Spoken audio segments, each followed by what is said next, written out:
मनीष एक auto rickshaw चलाता था। जब वो 15 साल का था तब उसके पिता का देहांत हो गया। इसी कारण मनीष को ही घर की जिम्मेदारी उठानी पड़ी और कॉलेज की पढ़ाई छोड़कर पिता की ऑटो चलाने का काम मनीष ने संभाल लिया।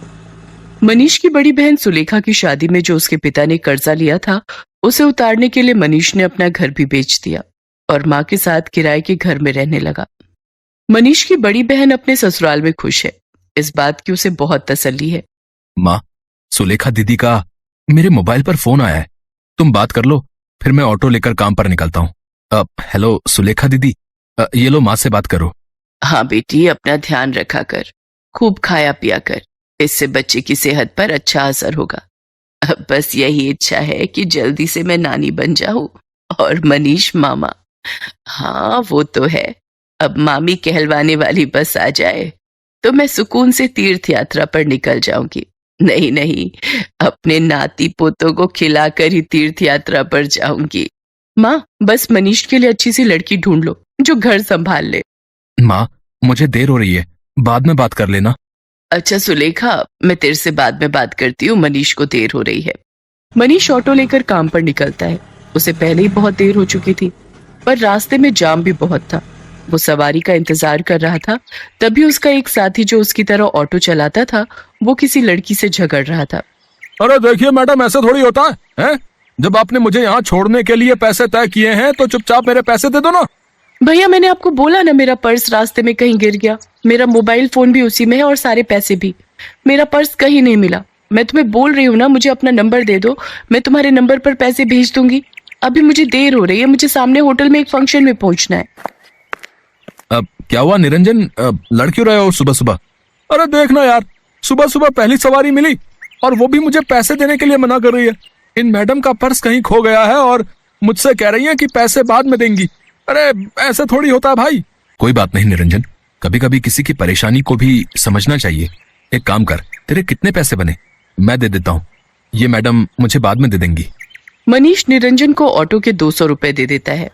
Thank you so much. मेरा नाम अर्चना है। आप मुझे अपना नंबर दे दो, मैं आपके नंबर पर ऑनलाइन पेमेंट भेज दूंगी। बाकी अगर मुझे देर ना होती तो मैं आपको अभी पैसे दे देती। अब कोई बात नहीं मैम, ये लीजिए मेरा नंबर।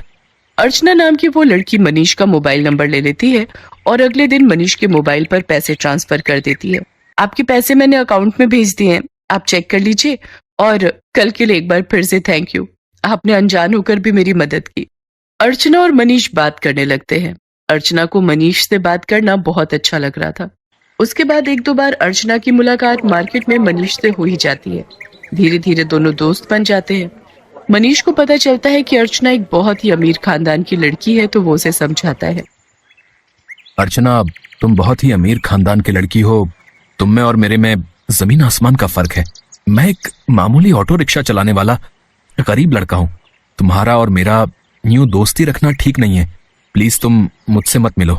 तुम ना मिलने की बात कर रहे हो, पर आज तो मैं तुम्हें अपने प्यार का इजहार करने आई थी। मैं तुम्हें बहुत पसंद करती हूँ मनीष। मैं अपनी आगे आने वाली पूरी लाइफ तुम्हारे साथ मिलकर जीना चाहती हूँ। कहते कहते अर्चना फूट फूट कर रोने लगती है और मनीष उसे गले लगा लेता है। अर्चना अपने मम्मी पापा से इस बारे में बात करती है और जबरदस्ती मनीष से शादी करने के लिए मना लेती है। इधर मनीष भी अपनी माँ और बहन से इस बारे में बात करता है और एक शुभ मुहूर्त में दोनों की शादी हो जाती है। अर्चना का स्वभाव बहुत अच्छा था। उसे इस बात से कोई फर्क नहीं पड़ता था कि उसकी ससुराल गरीब है। ना ही उसने कभी इस बात की कोई शिकायत की। अर्चना, अब तुम मेरे साथ शादी करके खुश तो हो ना? हाँ मनीष, मैंने तुम्हें दिल से प्यार किया है।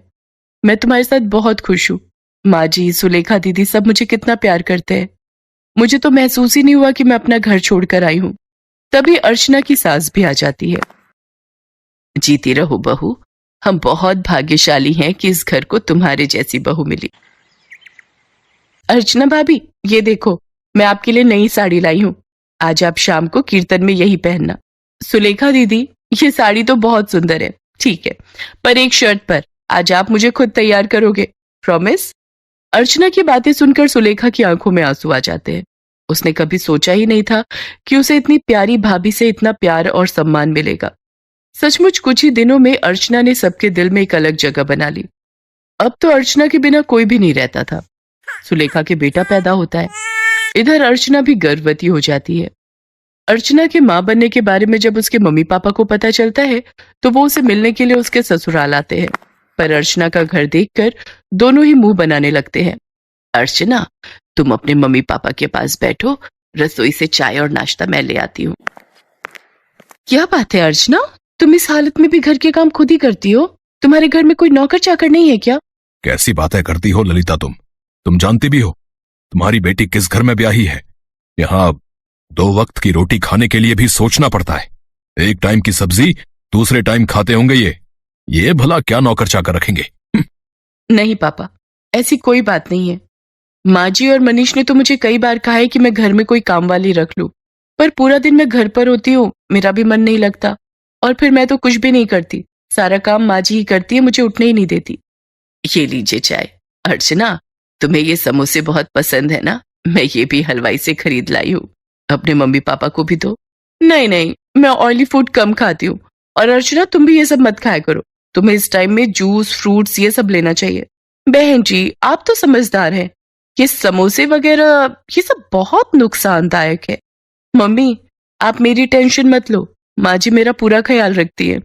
वो मुझे समय पर जूस फ्रूट दूध दही सब्जियां और सब कुछ खाने के लिए देती है। तभी अर्चना की ननद सुलेखा भी आ जाती है। अर्चना भाभी, मैंने डॉक्टर से अपॉइंटमेंट ले लिया है, कल सुबह 11 बजे आपको मेरे साथ चलना है, तो आपका चेकअप हो जाएगा और बाकी जो इंजेक्शन वगैरह। सुलेखा, तुम्हारा कौन से हॉस्पिटल में बच्चा हुआ था जिस डॉक्टर के बारे में तुम बात कर रही हो?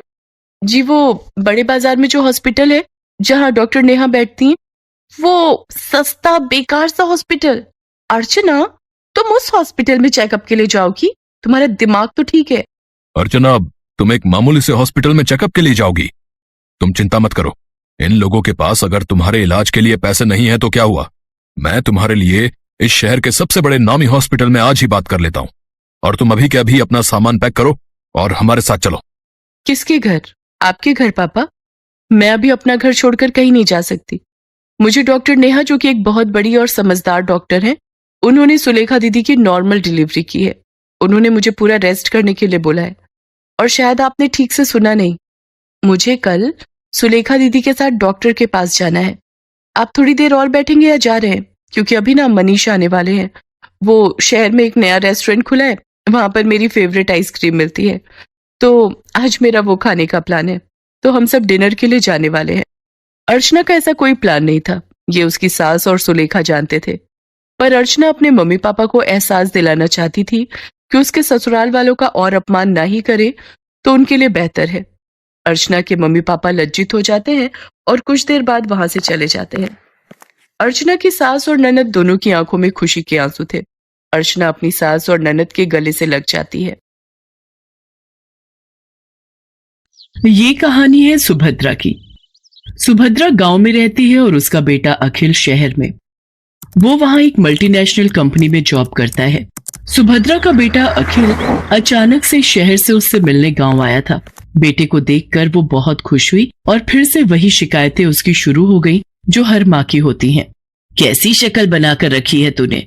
कितना दुबला हो गया रे तू? अरे खाना पीना ठीक से खाता नहीं है क्या? बहुत काम करवाते हैं क्या ऑफिस वाले? अरे माँ, कहाँ दुबला हुआ हूँ, वैसा ही तो हूँ। पता नहीं यार, माँ की आंख ऐसी क्यों होती है, उसे अपना बच्चा दुबला ही दिखता है।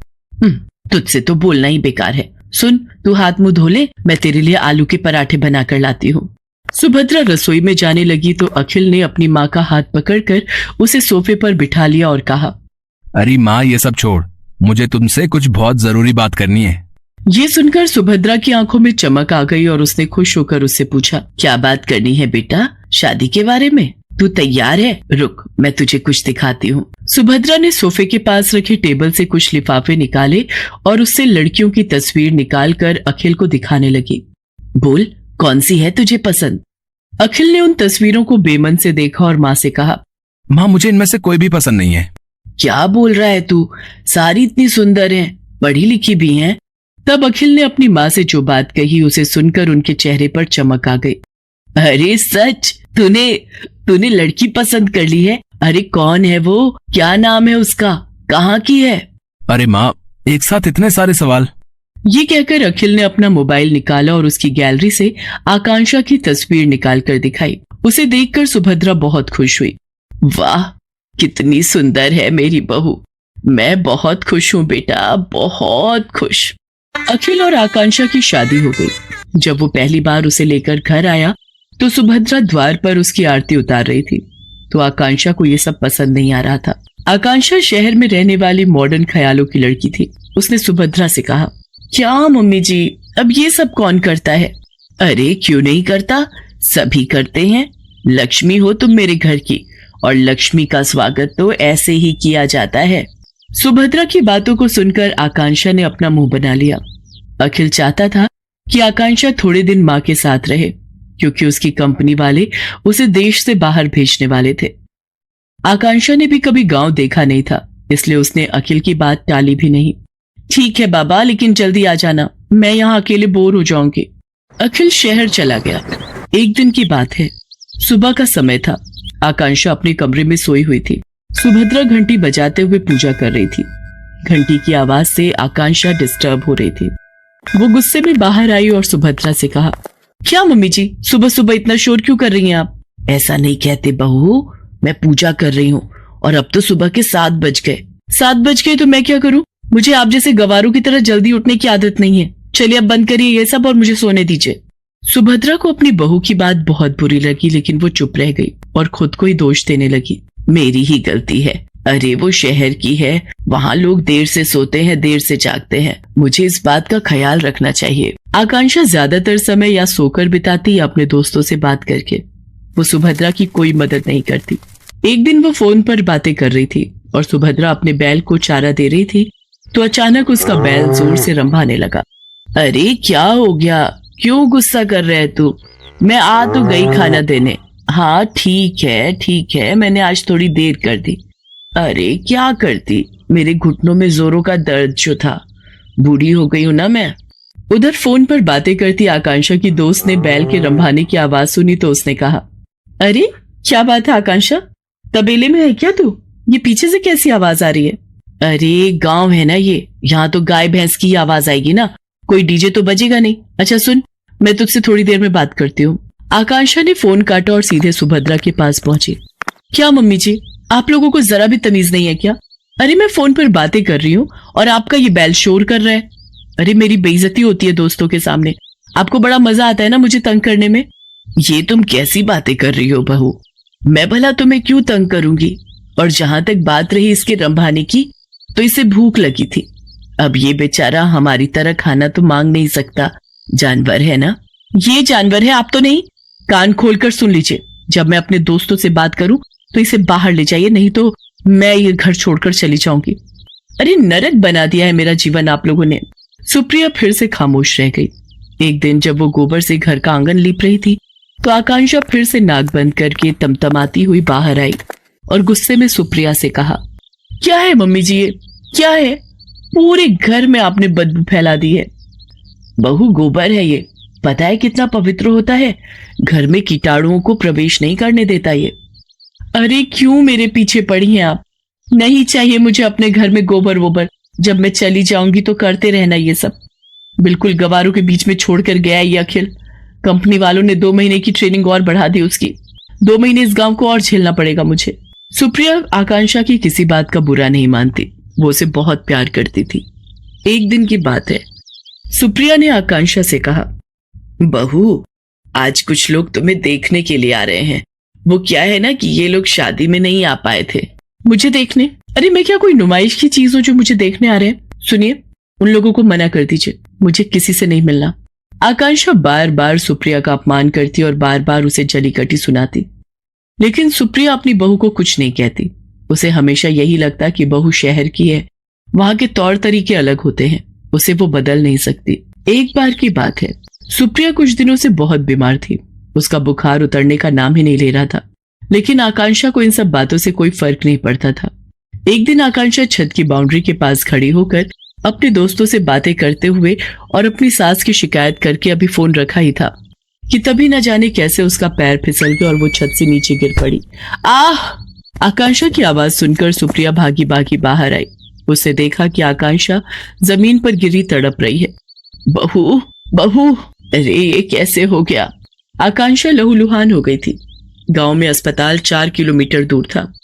सुप्रिया को समझ नहीं आ रहा था कि वो क्या करे। तभी उसे अपने बैल के रंभाने की आवाज आई। सुप्रिया ने अपने बैलों को तुरंत बैलगाड़ी में जोड़ा और अपनी बहू को उसमें डाला और खुद ही बैलगाड़ी चलाकर अस्पताल की ओर जाने लगी। जल्दी चल और जल्दी चल, मेरी बहू को जल्दी से अस्पताल पहुंचाना है। दोनों बैल पूरी तेज गति से भागने लगे। कुछ देर बाद ही वे सभी अस्पताल पहुंच गए। आकांक्षा की गंभीर हालत देखकर डॉक्टर ने उसे तुरंत एडमिट कर दिया और उसका इलाज शुरू कर दिया। कुछ देर बाद डॉक्टर ऑपरेशन थिएटर से बाहर आए। अब आपकी बहू की हालत में सुधार है। अगर आपने उसे लाने में जरा भी देर की होती तो कुछ भी हो सकता था। जब तक आकांक्षा अस्पताल में रही, सुप्रिया न रात को सोती न दिन को। वो सारा समय उसके सिरहाने बैठी रही, उसकी किसी भी जरूरत को तुरंत पूरा करती। आकांक्षा को पता लग गया था कि सुप्रिया किन परिस्थितियों में और कैसे उसे अस्पताल लेकर आई थी। उसे अपनी हर पुरानी बात आज याद आ रही थी और उसे पश्चाताप हो रहा था। माँ जी, मुझे माफ कर दीजिए। मैंने आपके साथ कितना बुरा किया, क्या नहीं कहा आपको, लेकिन आपने मेरी जान बचाने के लिए क्या कुछ नहीं किया। मेरी गलतियों के लिए माफ कर दीजिए। अरे कोई गलती नहीं की तूने, तू ठीक हो गई बहू, बस मेरे लिए यही सबसे बड़ी बात है। तभी आकांक्षा को बैल के रंभाने की आवाज आई। वो उस आवाज को सुन ही रही थी। तभी, पता है तू यहाँ बीमार है तो मेरे दोनों बैलों ने भी खाना पीना छोड़ दिया है। वो अस्पताल के बाहर ही खड़े रहते हैं। सच कहूं तो वो ना होते तो पता नहीं मैं तुम्हें कैसे अस्पताल लेकर आती। सुप्रिया की बातों को सुनकर आकांक्षा की आंखों से झरझर कर आंसू निकलने लगे। वो बाहर निकली और बैलों को गले लगाकर उनसे भी माफी मांगी। आकांक्षा बदल गई थी। उसे गांव अच्छा लगने लगा था और सुप्रिया में तो उसकी जान बसने लगी थी।